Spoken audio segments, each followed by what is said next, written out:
to Tub Talks with Damon. My very special guest in the tub today is Joel B. New. Oh, and we've got the little extra bubbles that I'm going to let out.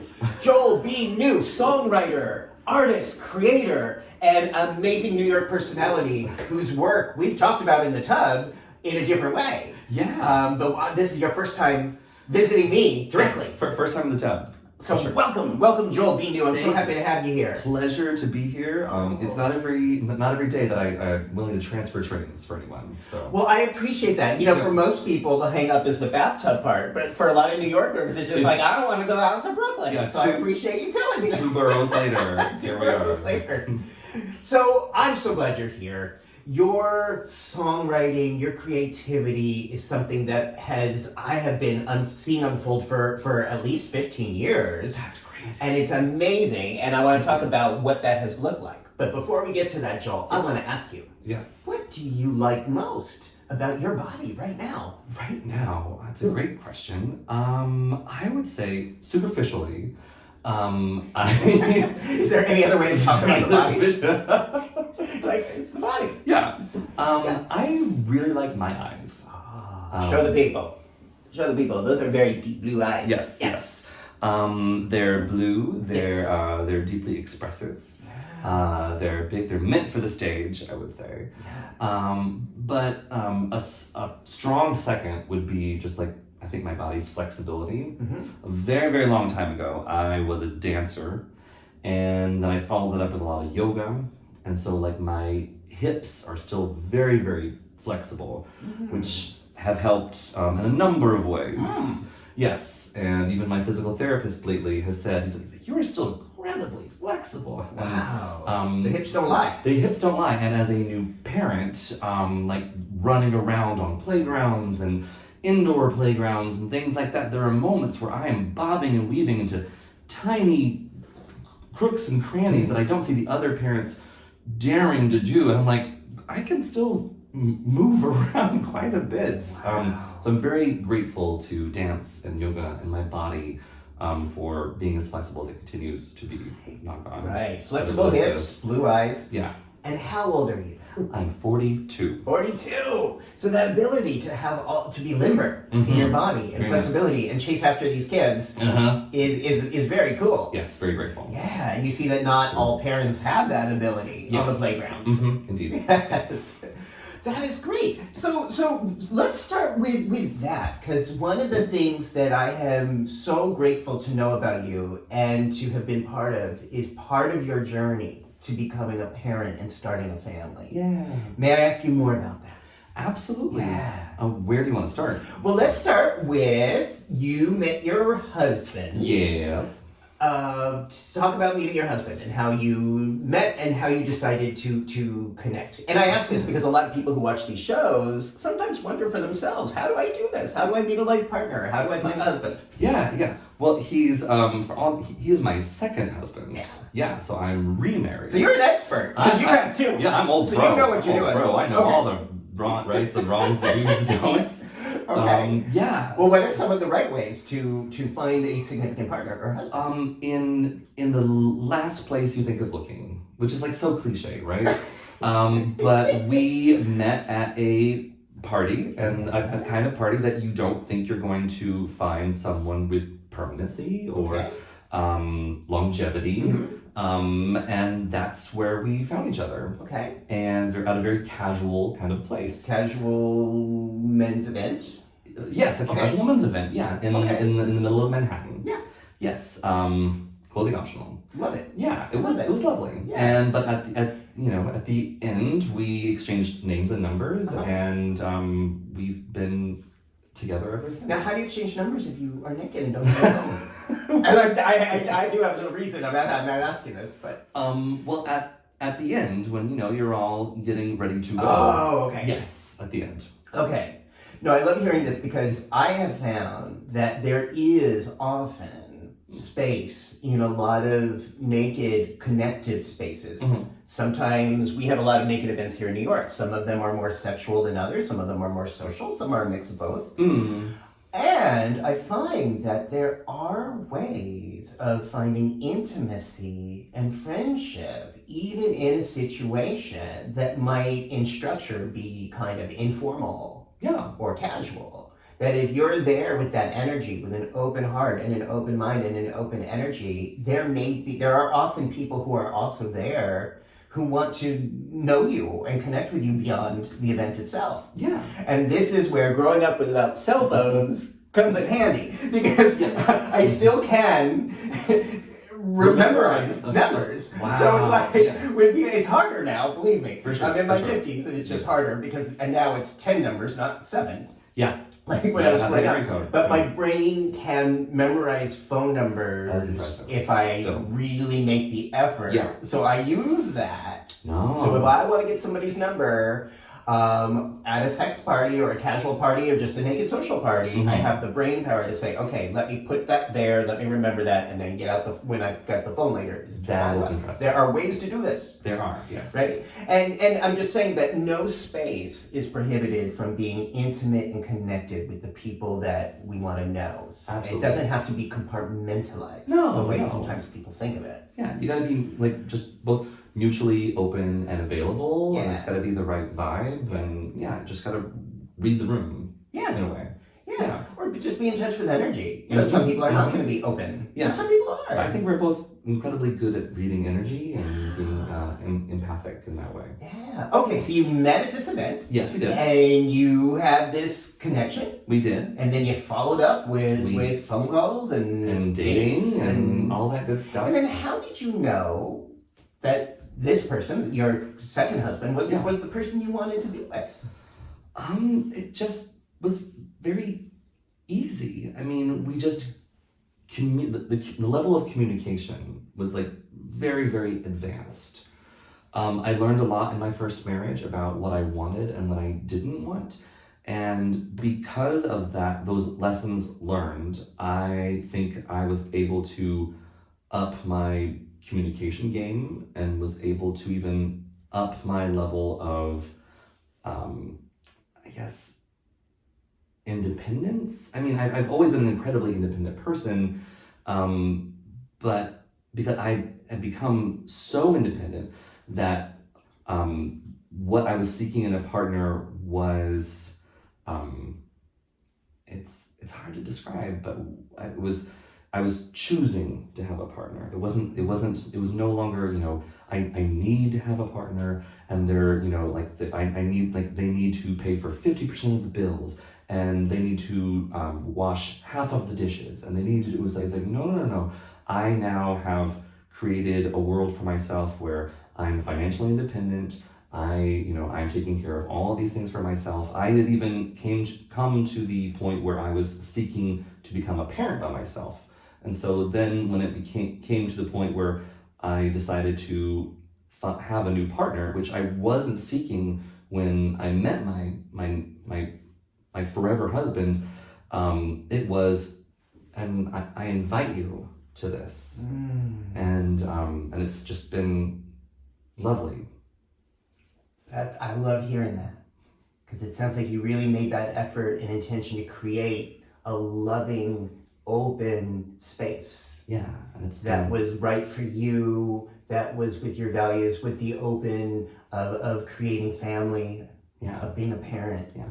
And it wasn't like you set out there to say, well, I need a husband to fill a void or to make a picture look complete. It was like, no, I am creating a life that is abundant and complete. And then it just so happens that this amazing person can contribute and be part of that. Yeah. He wants to be part of that. Absolutely. I think it's a mutual choice every day, and every night when we lay down together and we download the day together and we talk about how our days were and how we interacted with our child and what the next day is going to look like. And it's one of my favorite parts of the day, where we just lay down and just talk and connect, and it's the best. It's the best. I'm just really happy, and it's taken a lot of time and self work to say I'm happy. Mm-hmm. Still, it's scary to say I'm happy, isn't it? Why? Sometimes. Why? It's that waiting for the other shoe to drop. Okay. Or because Isn't that interesting? So many shoes have dropped.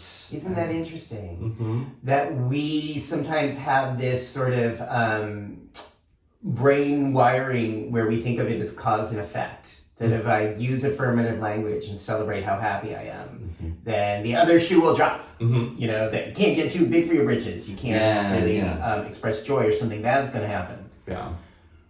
However, here we are today in the Trump administration. So, so I mean, my takeaway from that is like, that was not your fault. That was not my fault. No. We can be happy and joyful, or we can be, you know, miserable and suffering, and still what's going to happen is going to happen. Yes. So maybe, I think, what I take away from that is like, let's really celebrate the things that are joyful in our lives. Let's shout it from the I was going to say, if rooftops. anything, it's our responsibility to amplify the joy. Amplify. I'm fucking happy today. Yeah. I'm grateful today. Mm-hmm. I feel In the good face. today. Which is not only so important, but I think it's also like political resistance in the MAGA era for us to say, I feel amazing and I'm happy Yeah, and I'm here. and I'm loved. And I'm not going I'm loving anywhere. it. My family is not going anywhere. Yes. How did you decide that you wanted to take on the role, responsibility of being a parent? Yeah, it's something I've always wanted for myself. I always knew I was going to be a parent from a very young age. What made you inclined? It just it sounds so cheesy, but it felt like a calling. I knew that I always knew I was going to be a parent. When I first came out, like tripped out of the closet to my mom when I was like 18, 19, her first, you know, her first feeling was loss, and she said she was sad because she thought that me being gay meant that she would never become a grandmother, you know. And this was like late 90s, early 2000s, so there was a lot of, you know, misinformation, and so, you know, and I assured her even back then, no, that one does not exclude the other. And so I even knew at, gosh, I was like 18, 19, you know, no, I'm gonna be a parent. Like, that's just like a foregone conclusion for me. You know, I've always felt it. Wow. And, you know, how I was gonna become a parent was not always obvious to me. You know, I think I knew it was gonna be adoption probably when I was 25, 26. I made that decision. How did you decide that? My boyfriend at the time made the argument, a pretty convincing argument, that, you know, he felt that that gay people, it felt like it was like a calling for gay people, if we can't naturally, you know, reproduce biologically, that it seems like that's one, like, it's just kind of like it's a clear, he felt like it was clear, like, of course we're here to like help in that way. Mm-hmm. And I was like, I buy that, you know. And I was like, yeah. And it's just like something about that argument clicked for me. And so I was like, okay, adoption, got it. So then, as we were emerging from the pandemic, I went to an adoption networking event hosted by Gays with Kids. Yeah. And there were many different organizations there to talk about different roads to adoption for gay people and other communities.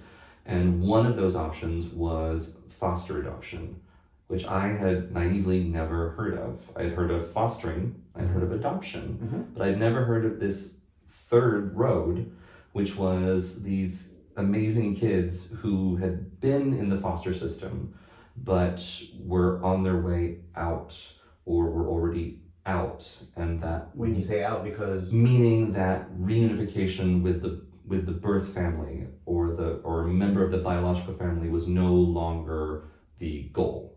So now finding them a permanent adoptive family was now the goal. That they've been in the system, and for whatever reason, the courts were no longer attempting to reunite them. So are you saying that for a lot of foster children, the goal is to reunite with their birth parents. That is quite often the goal. That is the goal of the foster system. Okay. So then you're being fostered and kind of being these kids are being fostered until the birth family or a member of the biological families are able to get their stuff together to take back their parenting responsibilities. All right. But for whatever reasons, sometimes they can't, or there are so many different reasons and so complicated. Every story is so specific, and that's where foster adopt comes in, and then kids who are or have been in the foster system are now ready or on the road to being ready to be permanently placed and eventually adopted by others like me. Wow. And is it true that as children get older, their chances of being adopted go down? Yes. And I want to shout out the organization that I worked with, which is You Gotta Believe, a terrific organization that helped place my kid with me, who's now been with me since October 2023. Wow. Yeah.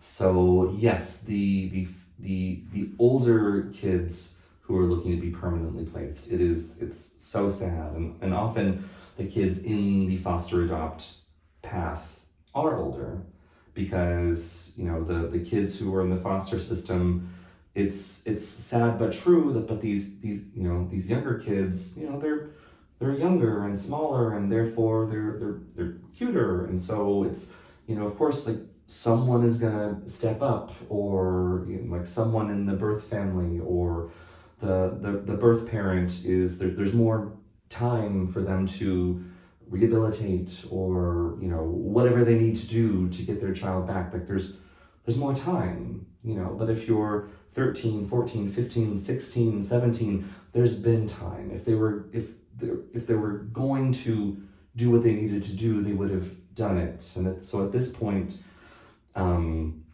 often people on this side who are waiting to adopt and start their family, often they have a very solid idea of, like, I want to have a baby, I want to have a youngster. Did you ever feel that way?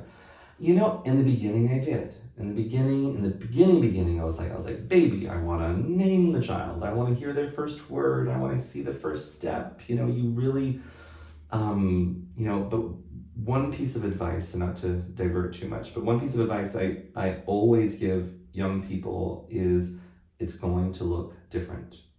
And that just across the board. So your success story, your family, your career path, your whatever, just know that it's going to look different, and just be ready for that change, be ready for that vision, be ready, just be okay with that. Yeah. And if I hadn't been ready for it's going to look different, I would not have the 8-year-old that I have. I would not have the amazing husband that I have. I wouldn't have the dog that I have, the job that I have, the home that I have. I'm so proud of the life that I have. So you weren't fixed on what I call a should, about how a rigid and inflexible picture of how this family should look. Yeah. You were able and willing to pivot and be open and open your heart to how this was going to unfold for you. Yeah. If I hadn't taught myself it's going to look different, I would still be with the wrong partner from years ago.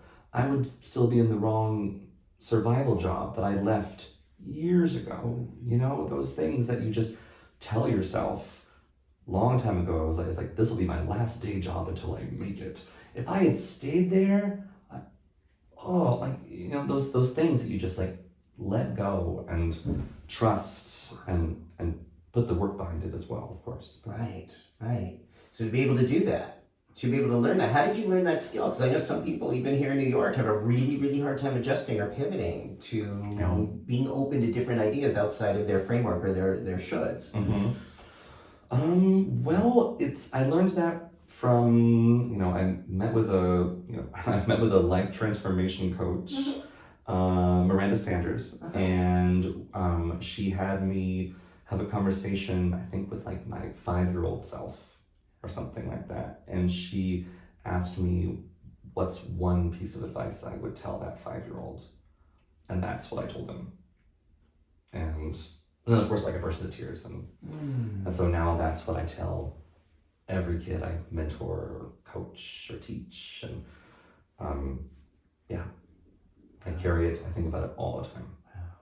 So now, have you legally adopted, or is this still the Yep. procedure? Okay. Yep. Adoption was finalized in November of 2024. Beautiful. And here we are. Wonderful. Do you ever now think about adopting another child, or is that something you are considering? We joke that we're a one and done. Like we're a perfect family. Our family is like the perfect size and exactly what we're supposed to be. Mm-hmm. Beautiful. Yeah. What might you say if someone's watching this and thinking, well, I can't do that because I don't know if I could deal with a child who is 8 or has been through trauma or may have special needs? Yeah. Well, I would say know what you can and can't take on. And you won't know what you can and can't take on until you take the training. Because as a foster parent, you do have to become licensed. And so there are, I think it was 10 weeks of training or something like that. So I think all parents should be trained and licensed. That's another story. That's another web series probably. But biological parents? Yes, everyone who's parenting. Would it be great? My mother always said this when I was growing up. She's like, I wish every parent went through a classroom. Yeah. Where they had to learn how to do it. And then get it renewed. You know, there was a renewal process too. Yeah. Wow. So. Do you still have to go through that? Once the adoption was finalized, no. Okay. But I do still take classes and read and listen to podcasts and stuff like that. So I'm a lifelong learning parent, for sure. Wonderful. For sure. So you're saying to people who might be open to this, don't assume. Right. Don't assume that you know what this would be like. Go through the training, learn the facts, find out what you need to find out. Yeah. And then, even in my application, my the workers that I worked with at YGB, they encouraged me to, because in your one-pager, you have a one-pager where you kind of like put in there, the levels of what you're willing to take on, what you're seeking.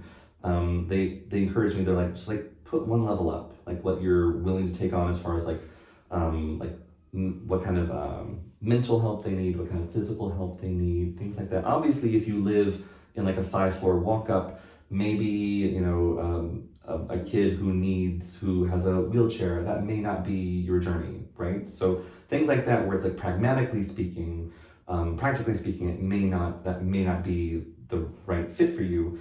But you'd be amazed what you're willing to take on once.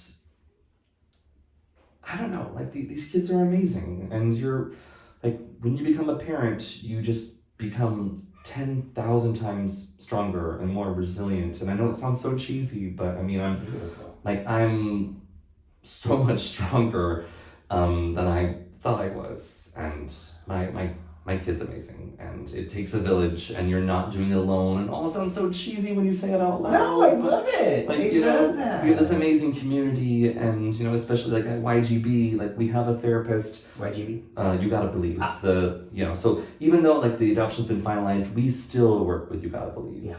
We work with that community. Yeah. We work with the post-placement people. We still work with a therapist that is employed by You Gotta Believe. Yeah. It's still a community. Like the people that I was in my class who got certified with me, I still text with those people. I still go to events with those people. We, a lot of those people are parents now too. And we text each other, we talk about advice, we go to events together, we go to baseball games with our kids together. Mm-hmm. I mean, it's, you're so not alone in this process. Yeah. Is it possible for someone who is not partnered to do this? Is it possible for someone to do this as a single person? Absolutely. Well, I started this process with the intention of parenting my child alone. And there were other people in my class who finished the process alone. And I say alone, like as an individual. Individual. Yeah, like no one's doing this alone. So, Yeah. but no, absolutely. Yeah. There's no right or wrong way to do this. Wow. As as an individual, as a straight couple, as a there's just as a gay couple, as any kind of combination. Especially you gotta believe is extremely LGBTQ plus friendly. Now, is that a federal program or is that just New York State or New York City? They help place children from many different states. They Okay. are nationally Okay. organized. There are several states that they do not help place children in because those states are not too friendly with our community. Okay. So, All right. Well, I'm going to put the link down below because I think you're describing pretty much the purest form of love that there is. And I commend you for it because I can't do it. I can't. But I know for me, I know where my limits are. yeah. But I think as gay people, we're not often encouraged to think like seriously about this, to even take this on as a consideration about how much. I think a lot of people do have that love and that generosity in them, but maybe it wasn't nurtured, or maybe it wasn't really acknowledged by the society, the community, the culture they've grown up in. So I think though, if someone is listening to this and feeling maybe sometimes a little bit empty in their lives, or maybe they find themselves spending a lot of money every year going on cruises or vacations or extravagant things and still sometimes feeling kind of empty or lost or unmoored, maybe they might want to think about how creating family and parenting might be something that would be fulfilling for them. Absolutely. And I mean, and the state helps as well. Yeah. Like there's, you're not alone financially either. I mean, like it's not a ton or anything, but and certainly don't do it for the money. I mean, like it is, Right. Like there's Not money, but you're not going to make that much. It's a modest. But again, you're saying you're not on your own. You're not left to You your are own. not on your You're own. not completely No, the thrown state out is- there on your own. There's Absolutely support. not. Okay. The state is there to help you help the child. Beautiful, beautiful. So I don't know how to pivot. So I'm just I know, gonna I go get it. to, I was because we like- have another I topic was that I like, want to I ask. was like, how's he gonna? We're not gonna have that. There's no. Sometimes I can find a segue. I can't find a segue, No. but I guess the segue would be love and creativity and passion and creating a life that's meaningful. And the other way I've seen you do this is in your songwriting and in your creative art. You have written a lot for Charles Sanchez, who's Yes. been in this tub twice. And Love has him. been, he's amazing, and he is known in New York for someone who does incredible shows, very comical shows, and sometimes very heavy shit Always heartfelt. in his material. Yeah. So let's talk about you and how did you know, or how did you start to write and create music? Yeah. Song lyrics. Absolutely. Well, I'll first say, I mean, like my first year parenting, I told myself, all right, let's take kind of like a breather from this prolific creativity, because I'm gonna infuse all of my creativity into parenting. Ooh. So I knew that, and I knew ramping up to being a parent, I was like, all right, let's just create a shit ton. So I wrote like back to back. I think I wrote 3 or 4 musical comedies like annually, like back to back to back. Because I was like, once the child comes, this is I don't know how that's gonna look. And frankly, I still don't know how that's gonna look. Because I just wrapped my first full year as a full-time parent. Yeah. And so I was incredibly intentionally prolific in those years ramping up. So going back to your initial question, like what was like the impetus? Well, how did you even start to know that you had this talent for creating music and song lyrics? Yeah. I guess it was really back in undergrad. I went to Oklahoma City University and got my Bachelor of Music in Musical Theater Performance. Okay. And as a Bachelor of Music holder, we took a lot of music theory, oral skills. Like we were treated like the instrument majors, so we were musicians, and in that I don't know, I just really got nerdy about it, and I loved to sight read, and I loved that piece of it, and I don't know, there were just like there's so many opportunities to like. They really exposed us to like new musical theater, the development of new musicals, and we had a composition teacher, Dr. Edward Knight, and I was really taken with that process. And I asked if he would teach me, and he said, yeah, like in his spare time. And when I turned 21, I like premiered my first original musical at OCU. It's not very good. No, we're not gonna. Okay, we won't say. But why do you say it's not very good? Well, I mean, it's like a good, ambitious first try. Okay. You know, but it was, it was on Playable.com. I don't know how it got on there, Ooh. but it was my first try, and yeah, and then I auditioned for NYU's graduate musical theater writing program. As a composer and lyricist, and I was originally waitlisted. And then someone deferred, and then they let me in, and I went and graduated, and I've been in New York City ever since. I've been here like 21 years or something. Wow. Yeah. Well, I'm coming up on 20 years, so we nice. 2005. Yeah. Fall 2005. Yeah. How did you connect with Charles Sanchez? He was a friend of my first roommate in New York. And then that friend moved out, or he went on a cruise ship or something. Like anyway, the friend moved out, or temporarily, or moved out permanently. Okay. And Charles took his room, either temporarily or permanently. I can't remember the order of events. But then Charles moved in, and we were roommates for a while, and then we just like really clicked, and we stayed in touch after that. And how did you start collaborating on the music? He did his first web series. Merce. Well, before Merce. Oh, before Merce. This is pre-Merce. Ooh. There's a precursor to Merce, okay. A pre-Mercer, called Manhattan Man Travels, which was the same character, which was Merce. Okay. So it was like and I wrote all the original songs for that. I think for like 2 seasons, a handful of seasons, and I wrote all the original songs for that. And then, then he did Merce again without me. But at that point, we had such a shorthand with each other. And then I was developing more musical theater comedies, sort of like in 2019. And I asked him like if he would be one of the supporting characters in that. Is this Monkey Trouble? This is Monkey Trouble Unleashed. Yeah. Monkey Trouble Unleashed, which I got to see. Yes. Yeah. That was so fun. Thank you so much. Yeah. And so just like. So that was sort of a reunification with you and Charles. Yes, that was like a beautiful reunion. Because I remember then during the pandemic, when Charles came to me because he wanted to do sort of a special COVID related musical song called The More That You Hoe. The more you can home. And I remember like your name being attached to that. And I was like, oh yeah, I know this guy, I remember this guy.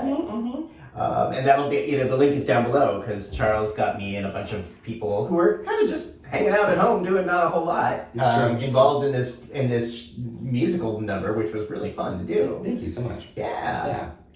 Wow. So okay. Then you recently, year and a half ago, did a lot of the music and lyrics for Charles's cabaret show, Life is Fabulous. Right? Yeah. Which I enjoyed. And it's online. And which you enjoyed. Good. Well, so again, I love creative spirit, and I love it especially when music tells our stories. Sometimes our stories are kind of heavy. Yeah. And sometimes our stories paint a picture that are upsetting. Yeah. So again, this is I love your work, but I when Charles performed this song about no one's gonna fuck me if I'm an old fat queer. Yes. Which I take issue with, which I think people can see at the Tub Talks is exactly opposite for most of the people who have ever been in this tub. Sure. But I think I remember asking him, and he's like, well, Joel wrote the lyrics. song really about? Do you remember that one? Or I do remember that song. Yes. Where did that come from for you? Well, not to hit it back across the tennis net, but Charles wrote the lyrics to that song. Okay.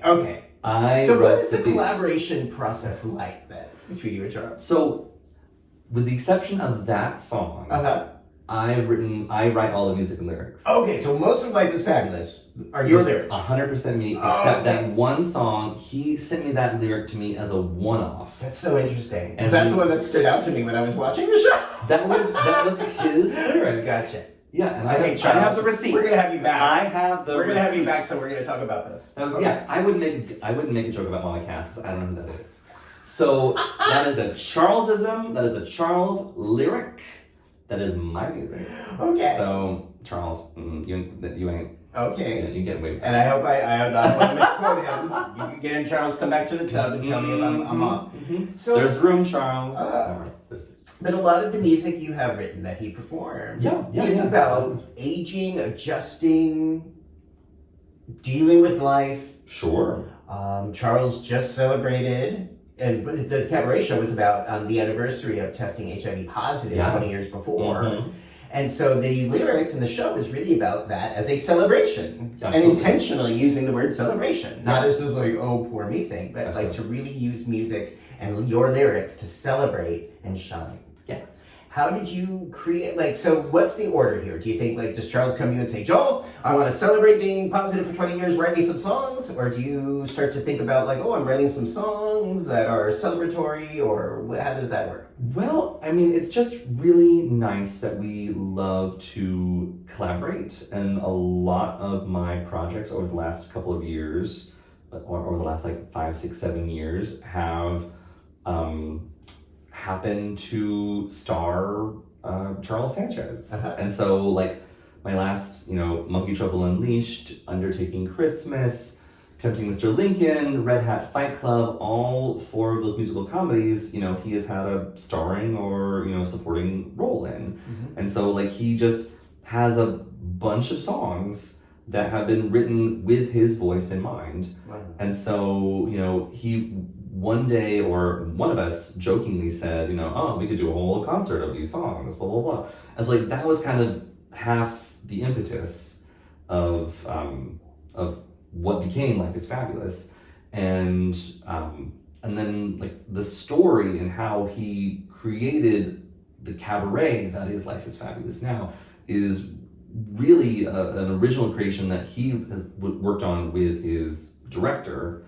And so, with the exception of the finale song, when we did Life is Fabulous at Stonewall Inn, Rainbows and Unicorns, that was the only song that I wrote specifically for Life is Fabulous. The title song, Life is Fabulous, I wrote for the original web series way back in the day. I did expand upon it. A handful of the songs from the Life is Fabulous cabaret were songs from the web series that I expanded. So there was a lot of new stuff written for the cabaret that were just expanded versions. Wow. But not a lot of what was included musically or lyrically was written for the cabaret in mind. Does that make sense? Mm-hmm. Yeah. But how do you, I'm someone who doesn't really know, I wouldn't even know where to start writing a song. How do you start to write a song? Does the melody occur? Do the lyrics occur? How does this all come about in that brain? Well, you're lucky. I just came back from teaching at Oklahoma State University, talking about songwriting, and I told those kids, for me, it's always story first. So I want to know what the story is. And once I kind of know the story at large, then I'll start to ask myself questions like, okay, well, what is this song moment doing? How is the song serving the story at large? How is the song moving the story along? How are the singers or the audience changing because of this song? What are we learning? How are we moving? What are we discovering? All that kind of stuff. And then I'll just kind of free associate, write down a monologue and just kind of free form it not really think, kind of like spit out the prose version of it. And then kind of once I have like the dirty version of kind of what I want to say and accomplish in the song, I'll often kind of find like the title or the hook of the song. I'll often find, it's like, okay, this looks like a patter song, or if it's pretty sparse, I'll be able to identify like maybe like what the form of the song is. Is this kind of like a verse chorus kind of a thing, or if it's like AABA, or you can kind of get a rhythm of a song just kind of from that rudimentary monologue. And then I'll also start to think about what kind of style of the song do I want it to be. Is it informed by the musical world of the show, the musical world of the genres that the show is like the time that's taking place in? Is it informed by the musical internal world of the character, or like the musical world that was like popular when like the character was younger, or things like that. Wow. And then I'll please. So like, okay, so let's say I get really nerdy. I get cerebral and nerdy. I love it. And I It's forget. fascinating. Because this is again the part of the creative process. I guess That's my brain how I do doesn't it. work. That's it. I was curious because I don't really know. Let's say it's a character who is doing a scene, and the scene takes place in the 70s. Sure. Are there specific, and it's like Manhattan, 1977, and they're in Manhattan and they're getting ready for Studio 54. Are there certain sounds? Are there certain instruments? Are there certain beats that were specific to that era? Yeah. Well, it kind of depends on like what they're doing, what the intention of the scene is. They're getting dressed. They're ready. They're hoping to get into Studio 54 that night and to meet the man of their dreams. Okay, great, fantastic. So then I would immerse myself in music of that era, and like make a little playlist and like listen to a bunch of it, and then I would stop it. I would turn it off and like probably go listen to something completely different, and like probably try not to think about it for like a week or something like that. Like get it in the system, get it in the blood and all that kind of stuff, and then just like put it away. So it's not like over-informing, unless I'm trying to do a parody or a pastiche or something like that, where I'm trying to like make it sound like something so that everyone's like, is he doing a parody? But if it's just supposed to be like of that era, then like I'll make sure it's just like in the DNA. So just kind of immerse myself and be like, got it. But there are certain eras that like I kind of already have in my fingertips, and I can kind of do that pretty readily. But if it's something I'm not too familiar with, then Love just it. kind of immerse. Okay. Do you feel? I often think about I feel like with the 70s, 80s, 90s, there's very specific music that feels specific to the decades. Do you feel like we have that in the 21st century? Is there music or instruments or beats that are specific to time periods in the 2000s or the teens?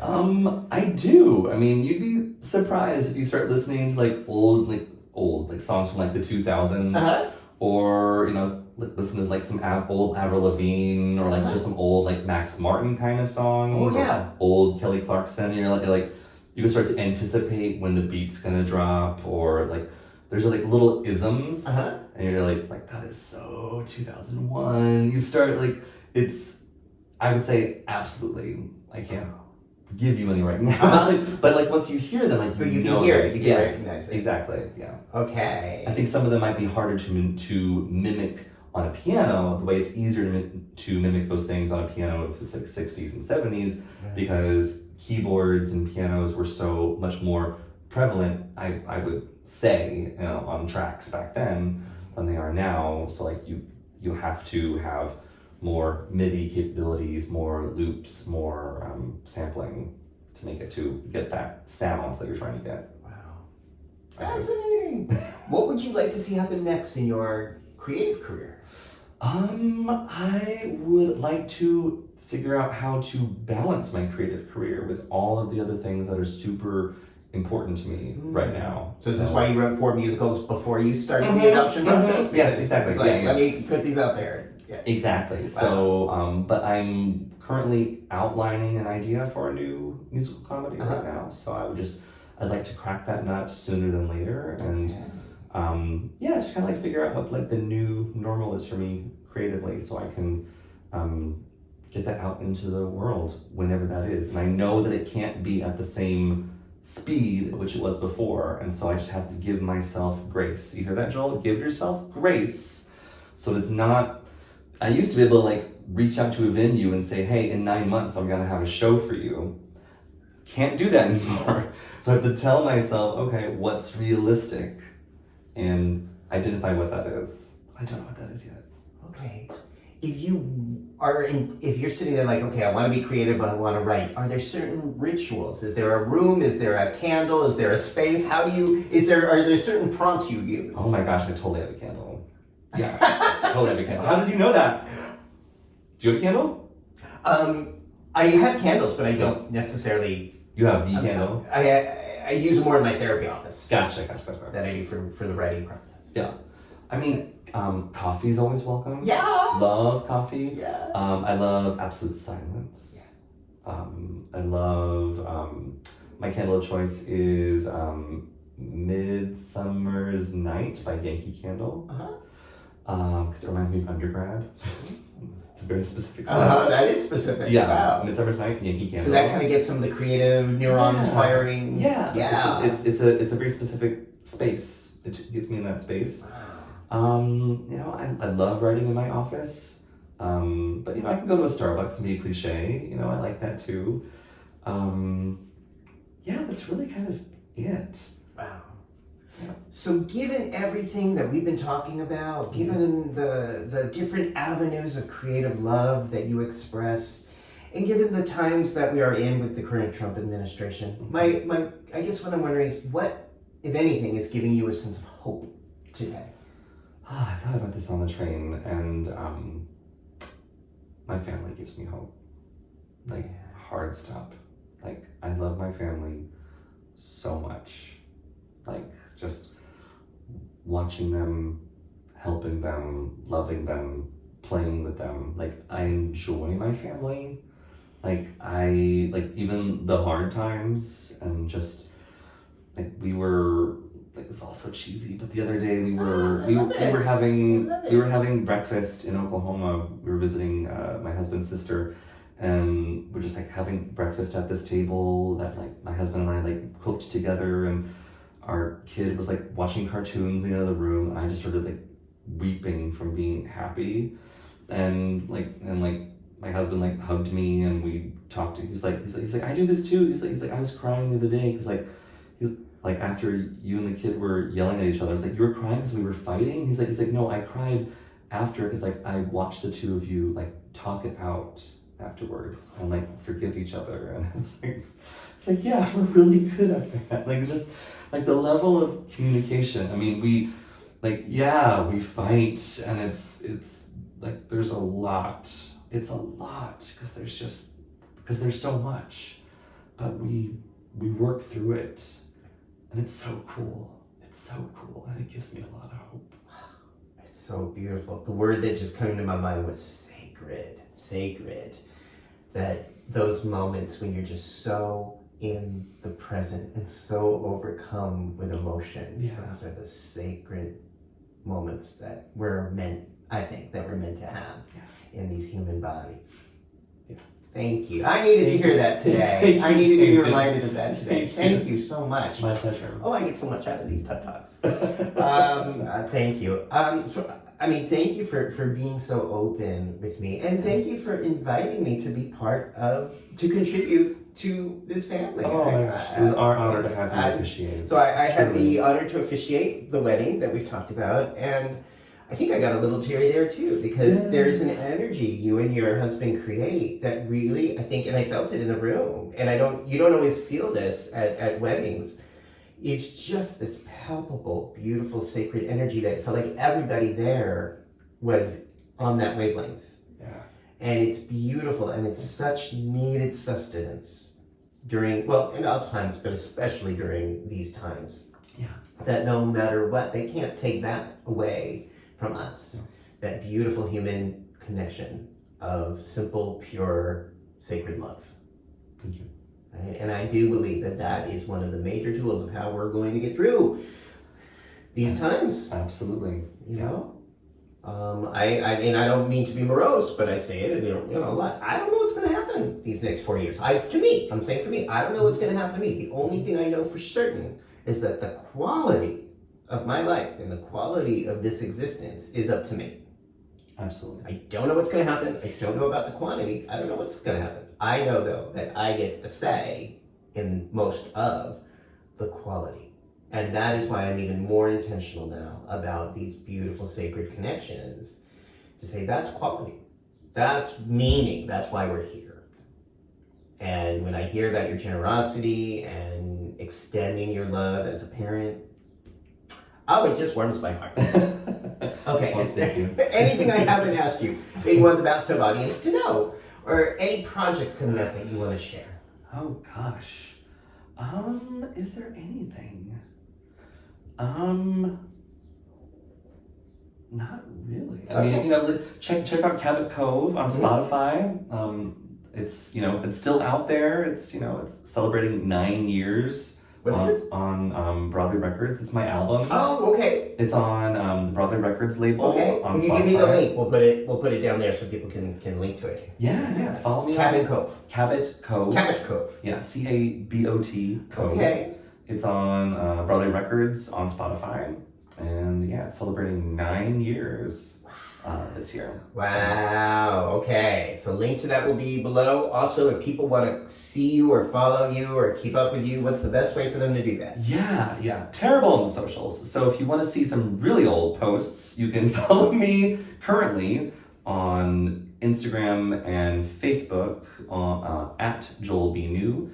And I have a website, which is joelbnew.com. Beautiful. All right. And if you like this interview and you're interested in talking about ways to create love, connection, family, and friendship in your life, subscribe down below. There's a whole bunch. This is we're in 170 something, but every guest who comes to this tub has discussed on some level ways that they are creating or thinking about contributing health and happiness and love in a world that just so very desperately needs it. So if this is the thing for you, press subscribe and watch some of the videos. Or if it's not the thing for you, then tell someone you don't like to subscribe and make their life better. Tell a friend. Damon, thank you so much for making this space for people. It's a beautiful platform, beautiful bathroom. Oh, thank you. I adore you. I adore you. I adore you. How are you feeling now that you've done a Tub Talk? I feel good. I feel wrinkly. I feel clean. Yes. In all the ways. I was gonna make a joke about this tub being clean, but then I realized that sort of got a stigma out there and it can be taken out of context. Oh, so I avoided that tagline. Yeah, but we also good clean cleanse. Right, That's also right. Cleanse. Yes. I feel refreshed.